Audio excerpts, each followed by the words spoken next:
თეატრი მართლაც მაგიაა და ჯადოსნობაა ჩემთვის, რომელიც ჩემში შემოვიდა ძალიან ადრეულ ასაკში. მოგეხსენებათ ხა ჩემი მშობლები, მე რო დავიბადე უკვე წარმატებული ადამიანები იყვნენ თავის საქმეში, განსაკუთრებით მამა.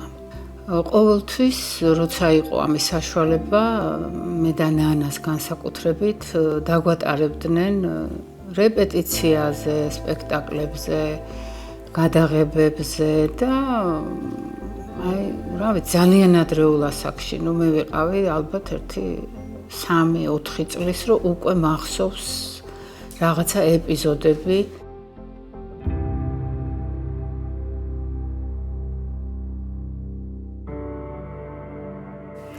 შეგრძნებები, რა თქმა უნდა, მახსოვს და განსაკუთრებით ჩემს მეხსიერებაში ძალიან მყარად არის აღბეჭდილი ის პერიოდი, როცა იხსნებოდა რუსთავის თეატრი.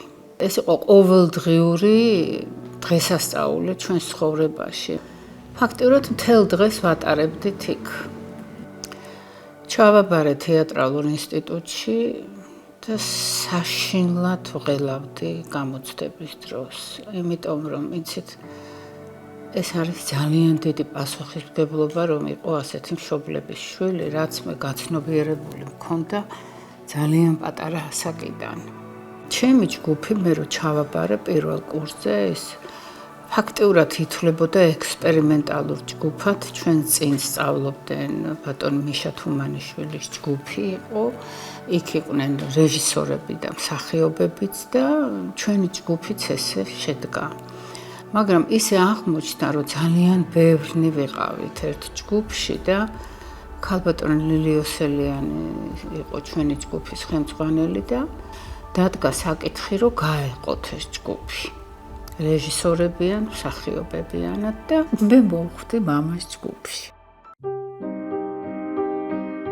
როგორც მამა პედაგოგი იყო ძალიან მკაცრი. ჩემს მიმართ განსაკუთრებულ სიმკაცრეს იჩენდა და მერე რომ გავაანალიზე ეს ყველაფერი ხა მე ჩემთვის რომ რაღაცეები ეპატიებინა, ეს იმას ნიშნავდა, რომ სხვა ბავშვებსაც ესე უნდა მოქცეოდა და არ გამოვიდოდა მაშინ არაფერი. მიუხედავად ყველაფრისა, გარდა ოჯახში ურთიერთობის და მამაშვილობისა, ძალიან ბევრი სიხარული მომანიჭა მამამ როგორც რეჟისორმა. ინსტიტუტის პერიოდში მერეც მომიწია სპექტაკლზე მუშაობა და ფილმებში გადაღება. ჩემი პირველი ფილმი, რომელშიც მივიღე მონაწილეობა, ეს იყო სატელევიზიო მხატვრული ფილმი, რომელიც მამამ გადაიღო, ფიროსმანი. რა გინდა აქ? არაფერი. ისე მოვედი იქიდან. რა არ შეიძლება? რატო რა გერდა ხატე ყველაფერი შეიძლება?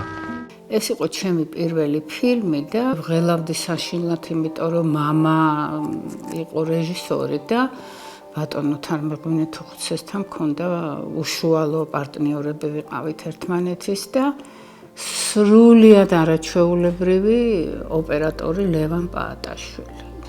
ეს მამამ არ იცოდა ესე ძალიან შექება და რაღაცა ჩვენი ბატონი ოთარი იყო ძალიან კმაყოფილი ჩემთან მუშაობის და ეს რამდენჯერმე აღნიშნა თავის ცხოვრებაში და ამით ძალიან ამაყი ვარ. სხვათა შორის დედა იყო ძალიან მკაცრი ყოველთვის ჩვენ შეფასებაში. ძალიან მკაცრი, ზედმეტად მკაცრიც კი. ესეთი პროფესიული თვალით მიყურებდა მამაც, დედაც და იყვნენ კიდე ჩვენ ცხოვრებაში ძალიან ახლობელი ადამიანები, რომელიც ამ პროფესიას ემსახურებოდნენ, რომ საშინლად ვღელავდი, მომენტი მქონია ხოლმე კულისებში ვდგარ ვარ და რომ მუსიკა რო დაიწყება და ფარდა რომ უნდა გაიხსნას, მინდოდა რომ სახლში გავქცეულიყავი. როდესაც დავასრულე ინსტიტუტში სწავლა, იცით რა, თითქმის მთელი ჯგუფი წავგვიყვანა მამა მარჯანიშვილის თეატრში. და იმ შემოდგომას ცოტა გვიან გაიხსნა სეზონი და ჯერ არ იყო მუშაობა დაწყებული, რომ დროებერტ სტურუასგან მივიღე შემოთავაზება. მე მამას უთხარი. რომ აი ესე და ესე იყო, მეთქი სტურუასგან მივიღე შემოთავაზება და შენ რას ფიქრობ, თქო და მამა ძალიან აღფრთოვანებით შეხვდა ამ ამბავს. მე ვფიქრობ, რომ უნდა შემეკავებინა თავი და დავრჩენილიყავი იმ თეატრში, სადაც წაგვიყვანა მამა მთელი ჯგუფი. რატომღაც ესე მგონია, რომ შეიძლება სულ სხვანაირად წასულიყო ჩემი ამ მხრივ ცხოვრება, თეატრალური ცხოვრება.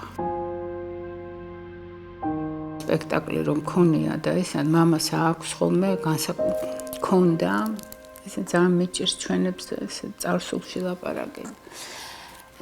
ყოველთვის იჯდა ხოლმე აი შუა გასასვლელი რიგი რომ არის, რომ თავისუფლად დამჯდარიყო, აი რიგებს შორის ხო უფრო სივიწროვეა და იქ თავისი ადგილი, ყველა თეატრში ქონდა ეს თავისი ადგილი და სცენაზე რომ გამოდიხარ და ეს შუქი რომ აინთება ამდენი პროჟექტორები და რაღაცა ვერაფერს ვერ ხედავ დარბაზში, არის ერთი უზარმაზარი შავი ორმო. აი მეც ვერაფერს ვერ ხედავ და მე ყოველთვის ვხედავდი მამას. ესე ჯოხზე იცოდა ხოლმე ხელის ჩამოყრდნობა და როგორც კი გავიდოდი და ეს რაღაცა სილუეტი, რომ მეცემოდა ხოლმე თვალში, ხდებოდი, რომ მოსულია. ფიროსმანის შემდეგ იყო ესეთი ფილმი რევაზ ივნანიშვილის მოთხრობის მიხედვით ანდერძი, სადაც მე უწევდი პარტნიორობას რეზო ჩხიკვიშვილს, რომელიც ჩემ მეუღლეს თამაშობდა და ბადრი ბეგალიშვილი იყო მამა. სხვათა შორის ჩემთვის ძალიან საყვარელი ფილმი, რომელიც ფაქტიურად თაროზეა შემოდებული წიგნი ფიცისა. ძალიან მიყვარს ეგ ფილმი. ძალიან მიყვარს დედას როლი მაგ ფილმში, ქეთევან დედოფალი და სხვათა შორის მამასაც ძალიან უყვარდა ეს ფილმი.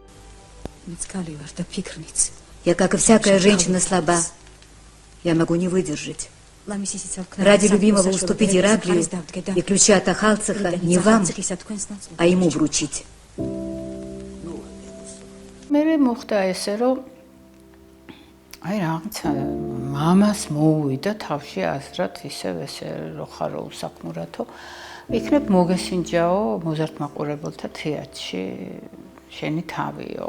ხო და აი ესე მოვხვდი მოზარდ მაყურებელთა თეატრში. მე ყოველთვის ვოცნებობდი სახასიათო როლებს. ისე მინდოდა სახასიათო როლების თამაში და მოზარდ მაყურებელთა თეატრში ჩემი პირველი იყო როლი ქეთევან ხარშილაძეს დადგმით იყო ბიჭუნა და კარსონი და ვთამაშობდი ფრეკენბოქს. ძალიან სახასიათო და ძალიან კარგი როლი. ყოველდღიურად თეატრში მიყავხარ თეატრის სიყვარულს და პროფესიის სიყვარულს. ჩემ შემთხვევაში გითხარით კიდეც, რომ ეს იყო, რა ვიცი, ღრმა ბავშვობიდან შემოიჭრა ჩემ ცხოვრებაში ეს პროფესია და სიყვარული თეატრის.